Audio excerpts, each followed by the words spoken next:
Hello friends, मेरा नाम है शशांक सिंह और आप देख रहे हैं मेरा यूट्यूब चैनल। तो आज का जो टॉपिक है जिसके बारे में हम बात करेंगे वो है हमारा कार्बन साइकिल के बारे में। लास्ट वीडियो में हम लोगों ने जाना वाटर साइकिल के बारे में कि किस तरीके से वाटर में न्यूट्रिएंट्स होते हैं और वो हमारे एक लाइफ साइकिल का एक बहुत बड़ा पार्ट होते हैं। अब हम पढ़ेंगे कार्बन साइकिल के बारे में। कार्बन को लेके काफी लोगों का थोड़ा सा कंफ्यूजन रहता है कि सर कार्बन हम बेसिकली बोलते किसको हैं। तो देखिए बेसिकली कार्बन क्या है ना कि एक केमिकल कंपाउंड है। अब कार्बन जो है उससे कई कई तरीके के होते हैं। जैसे लोग कहते हैं कि जैसे ह्यूमन बॉडी है या एनिमल बॉडी है वो कार्बन डाइऑक्साइड छोड़ रहे हैं, वो भी कार्बन है। जो एटमॉस्फेयर में है वो भी कार्बन है। तो ये सबके एक ही केमिकल कंपाउंड्स होते हैं, ठीक है ना। तो कार्बन जो है वो लाइफ के लिए कैसे एसेंशियल है, किस तरीके से है। तो कार्बन के ना देखिए कई सारे कॉन्सेप्ट्स हैं, मैं एक एक करके सारे बताऊंगा किस तरीके से एसेंशियल है। इसलिए मैंने कार्बन का एक अच्छे से डायग्राम तो बना ही दिया, बुक में है और बुक की ही इंफॉर्मेशन है। एक चीज और ध्यान रखिएगा कि मैं बुक की इंफॉर्मेशन ज्यादा इसलिए लिख रहा हूं क्योंकि एनवायरनमेंट की जो बेसिकली जो बुक है ना इसकी जो लैंग्वेजेस होती है वो थोड़ी सी कंफ्यूज करती है। इसलिए मैं अपनी शॉर्ट नोट ना लिख के थोड़ी सी बुक की लैंग्वेज के जो मेन मेन पॉइंट्स हैं उनको लिख देता हूं ताकि इजीली आपको अंडरस्टैंडिंग आ जाए। देखिए अब कार्बन होता क्या है बेसिकली कार्बन साइकिल। तो कार्बन साइकिल हम पढ़ रहे हैं लाइफ के लिए किस तरह से। तो पहले मैं एक बार डायग्राम ही इसको एक्सप्लेन कर देता हूं, फिर उसके बाद मैं थ्योरी पे आऊंगा। देखिए ये प्लांट्स है, ये एनिमल्स हैं। तो CO2 छोड़ रहा है एनिमल और जो हम लोग CO2 छोड़ रहे हैं यानी जो कार्बन छोड़ रहे हैं वही प्लांट कंज्यूम कर रहा है। वो कंज्यूम करता है, सनलाइट पड़ती है और उससे क्या करता है वो ऑक्सीजन रिलीज करता है हमारे लिए। वो ऑक्सीजन रिलीज करके हमें देता है, ठीक है ना। लेकिन एनिमल जब और एनिमल जो है वो क्या कहते हैं जैसे डेड ऑर्गेनिक मैटर होते हैं, जैसे कि जो मतलब बायो मतलब जैसे कहते हैं ना डिकम्पोज हो जाते हैं, मर जाते हैं। तो उसके बाद से भी उसमें से भी क्या निकलता है, कार्बन निकलता है, वो भी जाके उसमें मिल जाता है। तो ये तो एक सिंपल और शॉर्ट टर्म साइकिल है मैंने जो समझाई कार्बन के बारे में। कार्बन के बारे में थोड़ा सा और डिटेल में अगर मैं आप थोड़ा सा पढ़ना चाहे तो मैं थोड़ा सा और इसमें बताता हूँ जैसे कार्बन हमारे एनवायरनमेंट में किस तरीके से हेल्पफुल है। देखिए मैं कई वीडियो में बताया, अगर आपने देखा हो ज्योग्राफी की, जैसे हमारा जो पूरा का पूरा एनवायरनमेंट है ना तो वो ओजोन लेयर से ढका हुआ है, कार्बन की एक लेयर है। अब ये कार्बन का क्या रोल होता है, देखिए कार्बन जैसे कहते हैं ना कार्बन आ रहा है तो बहुत ज्यादा ग्लोबल वार्मिंग बढ़ रही है, उसका कारण क्या होता है। देखिए सूरज सुबह निकला तो गर्मी आ गई, हमें सूरज की किरणें मिल रही है तो डायरेक्ट तो सन रेज हमारे ऊपर नहीं पड़ रही है ना, ओजोन लेयर है, अल्ट्रावायलेट रेज है जिससे वो आती है निकल के। अब कार्बन का इसमें क्या काम होता है, कार्बन हमारे एटमॉस्फेयर में जितना ज्यादा होगा, पोल्यूशन जितना ज्यादा होगा, तो पोल्यूशन से निकला भी कार्बन ही होता है वो सारा। तो ये जितना कार्बन है ये हीट एब्जॉर्ब करके रखता है।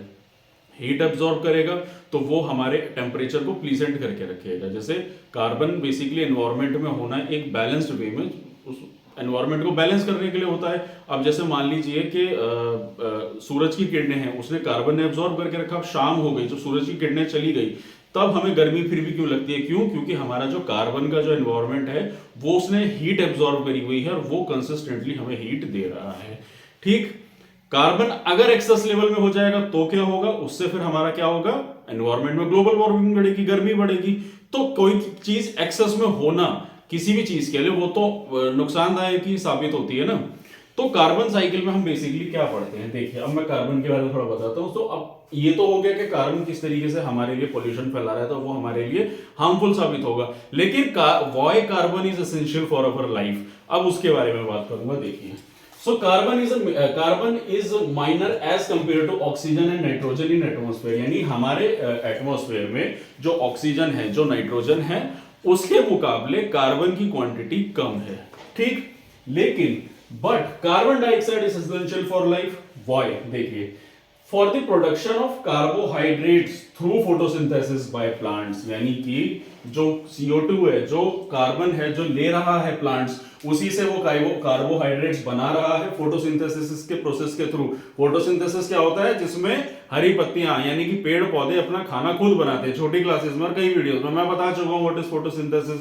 तो क्या हो रहा है कि फोटोसिंथेसिस यानी कि वो कार्बन ले रहे हैं और ऑक्सीजन रिलीज कर रहे हैं, अपना खाना बना रहे हैं। तो इसी के चलते हुए क्या होता है, तो कार्बोहाइड्रेट्स जो होते हैं हमारे प्लांट्स में पाए जाते हैं। प्लांट्स को कौन खा रहा है, एनिमल्स, यानी हम लोग खा रहे हैं, जानवर या इंसान में। यहाँ एनिमल के कॉन्टेक्स्ट में क्या होता है ना कि एनवायरनमेंट अगर हम पढ़ रहे हैं तो एनिमल मतलब इंसान और एनिमल दोनों को कंसीडर कर लिया जाता है, ठीक है ना। मतलब अभी मत कहना कि इंसान को जानवर बना दिया, यहाँ पे समझाने के पॉइंट ऑफ व्यू से। तो लिविंग ऑर्गेनिजम्स कौन है, हम ही लोग खा रहे हैं। हम लोग क्या खाते हैं, हम सेब खाते हैं, संतरा, फूल, फल, ये जितनी सारी चीजें जो खा रहे हैं प्लांट्स के, तो वो सारे क्या दे रहे हैं हमें, कार्बोहाइड्रेट्स दे रहे हैं हमारी ह्यूमन बॉडी में। तो हमारी ह्यूमन बॉडी में क्या आ गया, कार्बोहाइड्रेट्स आ गए। अब जब हमारी बॉडी डिकम्पोज होगी तो उससे जो हमारे कार्बोहाइड्रेट्स होंगे वो सारे कहाँ जाएंगे, वो जाके मिट्टी में मिल जाएंगे, ठीक है, या फिर एटमॉस्फेयर में चले जाएंगे। इंसान की जो बॉडी होती है, जानवर की बॉडी होती है, ज्यादातर जानवर की बॉडी क्या होती है, तो डिकम्पोज ही होती है ना, किसमें जाके मिलती है, मिट्टी में जाके मिलती है, डेड ऑर्गेनिक मैटर में, और मिट्टी में जाके मिलते हैं, फिर वो जाके कार्बन साइकिल में ऐड हो जाती है। ठीक है, तो यहां तो समझ में आ गया आपको कि न्यूट्रिएंट साइकिल होती क्या है, किस तरीके से साइकिल कवर अप कर दी है। उसके बाद it is the element that anchor all organic substance from coal and oil to DNA deoxy ribonucleic acid genetic information. ये लाइन थोड़ी सी कंफ्यूज कर रही होगी, मैं समझा देता हूं। देखिए, बात कर रहे हैं कोल और ऑयल की। कोल और ऑयल जो है हमारे कुछ नेचुरल रिसोर्सेज हैं जो हमारे सालों की एक फॉसिल फ्यूल से बनके तैयार होते हैं, ठीक है ना। कोल यानी कि कोयले की अगर हम बात करें, सारी चीजें, तो ये जो फॉसिल फ्यूल से जब सारी चीजें बनके तैयार होती है, मैं थोड़ा सा समझा देता हूँ। देखिए, जैसे अगर मैं बात करूँ कोयले की, कोयला कैसे बनता है, कोई पेड़ है वो गिर गया, टूट गया, उसके ऊपर सालों तक लेयर चढ़ती चलेगी मिट्टी की, सालों करोड़ों सालों में, जाके फिर माइनिंग के थ्रू वो चीज कोयले में कन्वर्ट हो जाती है, ठीक है ना। अब ये तो हो गया, चलो ठीक है, समझ में आ गया। इसके अंदर कार्बन की क्वांटिटी पाई जाती है। अगर आप लोगों ने हिस्ट्री पढ़नी शुरू कर दी होगी, एंशिएंट हिस्ट्री, मेरी एक वीडियो है, आप चाहे तो वो देख सकते हैं। एंशिएंट हिस्ट्री में मैंने सोर्सेज ऑफ हिस्ट्री के बारे में बात करी है कि जो पुरानी चीजों की खोज होती है, जो आर्कियोलॉजिस्ट होते हैं, जब वो पुरानी चीजों की खोज करते हैं, जिसको हम कार्बन डेटिंग कहते हैं, एक मेथड होता है कार्बन डेटेड, कार्बन 14 नंबर का आइसोटॉप होता है। इसमें क्या होता है, इसमें बेसिकली कोई भी आर्कियोलॉजिस्ट क्या करते हैं, आर्कियोलॉजिस्ट का काम क्या होता है, पुरानी चीजों को ढूंढकर निकालना। तो वो उससे उसकी डेट के बारे में पता करते हैं कि यानी कि अगर कोई पुराने जमाने का जब कोई एविडेंस मिलता है आर्कियोलॉजिस्ट को, तो उसके अंदर कार्बन की क्वांटिटी कितनी होती है, उसके अकॉर्डिंगली ये अजम्पशन लगाया जाता है ये चीज कितने साल पुरानी है, ठीक है। तो वो उसी की बात कर रहा है कि कार्बन देखिए किस तरीके से इस्तेमाल हो रहा है, यानी कि कार्बन जो है कितनी जगहों पे अवेलेबल है, कहां कहां दब जाता है, और फिर वो किस तरीके से हमें सालों बाद एक इंफॉर्मेशन के बिहाफ पे हमें बता रहा है, जिसमें बता रहा है ना आपको डीएनए जेनेटिक इंफॉर्मेशन, यानी पुरानी इंफॉर्मेशन को हमें बताता है वो, ठीक। ये हो गया। उसके बाद मैंने आपको ये साइकिल के बारे में तो बता ही दिया था आपको कि ये जो पूरी साइकिल है किस तरीके से वर्कआउट कर रही है। तो ये तो इसकी शॉर्ट टर्म साइकिल हो गई। अब हम कार्बन की लॉन्ग टर्म साइकिल के बारे में पढ़ेंगे जो बुक में इंफॉर्मेशन दी हुई है। So in deep oceans millions of years and after geological movements it release CO2, carbonates and bicarbonates. अब देखिए मैं समझाता हूं क्या होता है कि जब कार्बन रिलीज होता है, अब कार्बन कैसे रिलीज होता है, एक तो होता है हमारी ह्यूमन बॉडी से, ह्यूमन बॉडी, एनिमल बॉडी, ये जो कार्बन रिलीज हो रहा है, देखिए ये तो कार्बन ऐसा होता है जो हमारे क्या कहते हैं हवा में जाके मिल जाता है। अगर उसके अलावा कार्बन की बात करूं तो एटमॉस्फेयर में कार्बन होता है जो पोल्यूशन के रास्ते निकलता है, ठीक है। फैक्ट्रीज से बात करूं, फैक्ट्री में जब काफी सारा कार्बन निकलता है पोल्यूशन के उसमें, ठीक है। उसके अलावा बात करूं जैसे ह्यूमन बॉडी हो गई, जैसे हिंदू मैथोलॉजीज में क्या होता है कि डेड बॉडी को जलाया जाता है, ठीक है, तो वहां से बॉडी से क्या निकलेगा, कार्बन निकलेगा जब उसको जलाया जाएगा, ठीक है ना। तो ये क्या है, ये सारा पोल्यूशन क्रिएट कर रहा है, तो एनवायरमेंट में कार्बन हो गया है। अब क्या होता है, देखिए बारिश होगी तो जब कहते हैं ना बारिश होती है तो पोल्यूशन, आसमान साफ हो जाता है, तो सारा कार्बन जो है पानी के साथ बह जाता है, जाके कहाँ मिलेगा, समुंदर में।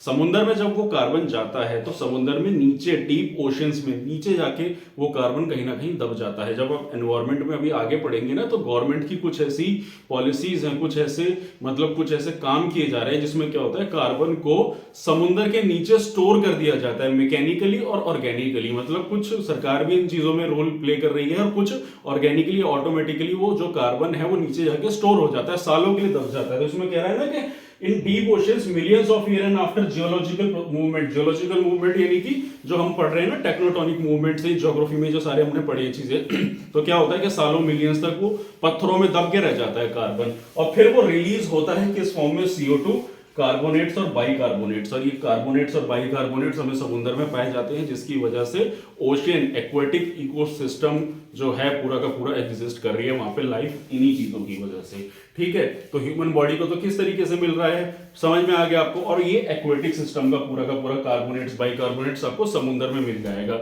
ठीक है। फिर वही वाटर साइकिल से इसको कनेक्ट करो, पानी में बाइकार्बोनेट आया तो किस तरीके से वाटर साइकिल हो सारा। अब आपको आई होप धीरे धीरे चीजें समझ में आ गई होगी, कनेक्टिविटी आप बना सकते हैं।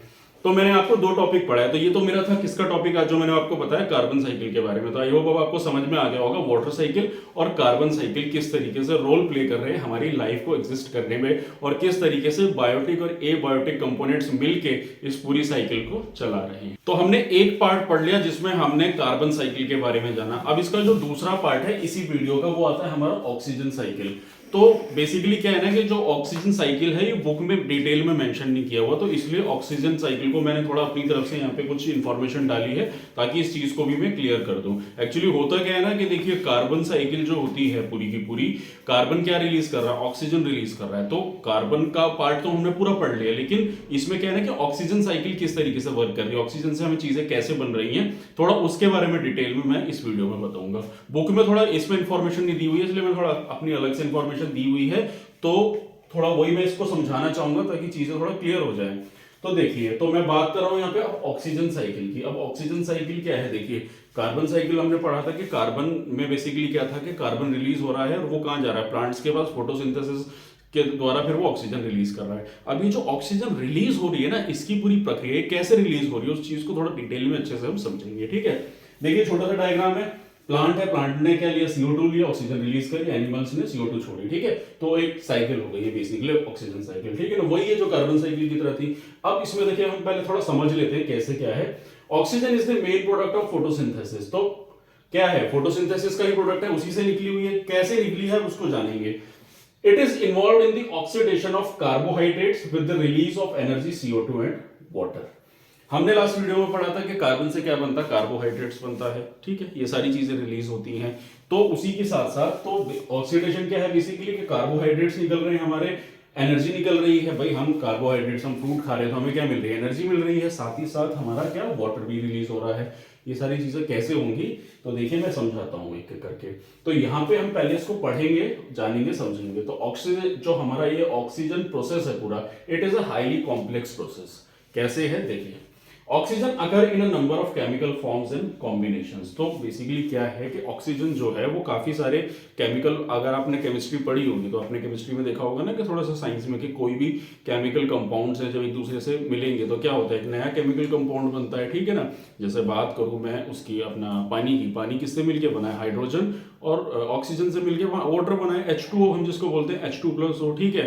तो उसी तरीके से so it combined with nitrogen. तो नाइट्रोजन साइकिल में हमें अब नाइट्रोजन के बारे में पढ़ेंगे। जब भी नाइट्रोजन से कंबाइंड होगा to form a nitrate, nitrate बनाता है N2O, and with many other minerals and elements to form various other oxides such as iron oxide, aluminium oxides and other. तो मतलब ऑक्सीजन जब हमारे एनवायरमेंट में बाकी केमिकल रिएक्शंस करती है तो वो कितनी नई चीजें बनाती है, जैसे कि आयरन ऑक्साइड हो गया, एल्यूमिनियम ऑक्साइड हो गया, पानी की बात करी मैंने अभी, ठीक है ना। तो basically so much of oxygen is produce from the decomposition of water molecules. अब इस लाइन को थोड़ा ध्यान से आप समझिए। Much of the oxygen is produce from the decomposition of water molecule, यानी कि डिकम्पोजिशन किसका हो रहा है, पानी के मॉलिक्यूल्स का, bye sunlight during photosynthesis and release in the atmosphere through transpiration and respiration of plants. देखिए समझाता हूं इसको। बेसिकली क्या होता है, हमारा CO2 जो है हमने एक्सेल किया, मतलब CO2 जो है प्लांट्स ने लिया, प्लांट क्या करेंगे, फोटोसिंथेसिस से खाना बनाएंगे। अब यहाँ पे क्या कह रहा है वो कह रहा है कि डिकम्पोजिशन ऑफ वाटर, यानी कि प्लांट्स क्या है, पानी भी ले रहे हैं ना। पानी का जो केमिकल फॉर्मूला क्या होता है, H2O। तो कार्बन से क्या मिला, कार्बन से बन गया कार्बन हाइड्रेट, ठीक। और हाइड्रेट निकल गया तो क्या बचा, ऑक्सीजन बचा, और ऑक्सीजन जो रिलीज कर रहा है हमारे एनवायरमेंट में।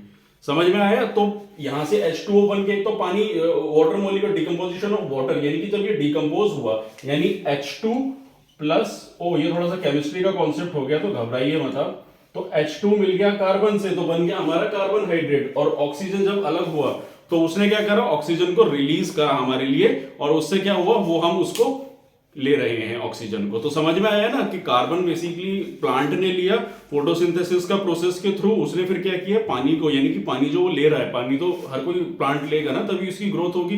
तो पानी जो ले रहा है उससे हाइड्रोकार्बन बना दिया उसने, कार्बन और हाइड्रोकार्बन बन गया, और ऑक्सीजन निकल के उससे क्या बन गया, उसने उसको रिलीज कर दिया। तो ऑक्सीजन किसके लिए, तो हमारे लिए है।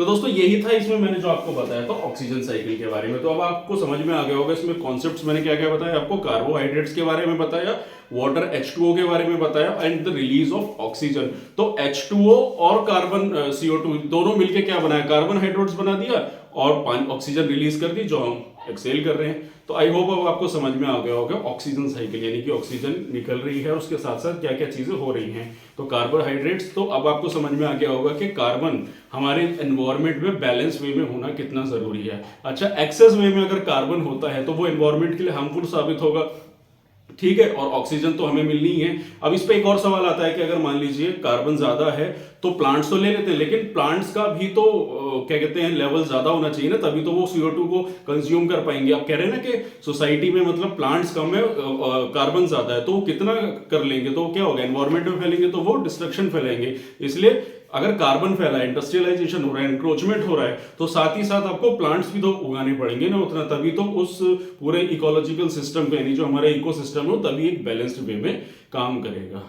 ठीक है, तो आई होप अब आप लोगों को क्लियर हो गया होगा अच्छे से कार्बन साइकिल के बारे में।